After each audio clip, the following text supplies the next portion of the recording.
আমরা কেন বলি, কারণ এই সরকার বন্দ্যোপাধ্যায় থেকে ভারতের অখণ্ডতাকে রক্ষা করার জন্য, যে আমাদের ভারতবর্ষের স্বাধীনতার পর যে সমস্ত জায়গায় রাজন্য শাসন ছিল, সেই রাজন্য শাসন থেকে আমাদের ভারতবর্ষের অন্তর্ভুক্তির জন্য আমাদের এই সরকার বন্দ্যোপাধ্যায় প্যানেলে একটা বিরাট বড় যোগদান, বিরাট বড় অংশীদারিত্ব ছিল।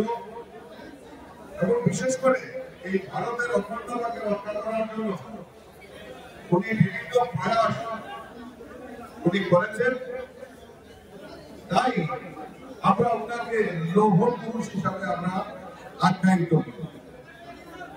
2014 সালে যখন আমাদের দেশের যশস্বী প্রধানমন্ত্রী নরেন্দ্র মোদীর নেতৃত্বে সরকার প্রতিষ্ঠা হয়, আর এই সরকার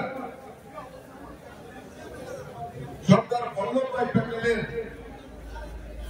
যে জীবনী এবং এই সরকার বল্লভভাই প্যাটেলের যে আত্মত্যাগ, সেটা সমগ্র ভারতবাসীর কাছে পৌঁছে দেওয়ার জন্য আমরা এই একতা মার্চ এবং গুজরাটের সবচেয়ে বড় স্ট্যাচু নির্মাণ করা হয়।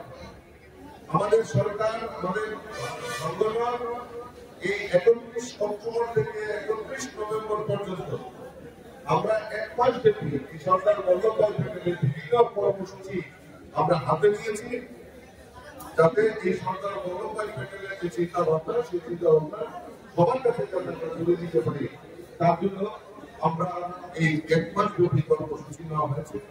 আজকে থেকে আমরা একতা মার্চ আমরা শুরুয়াত করতে যাচ্ছি। সারা ত্রিপুরা রাজ্যেই হচ্ছে। আজকে আমাদের সদর জেলা, সদর গ্রামীণ এবং সদর রুরাল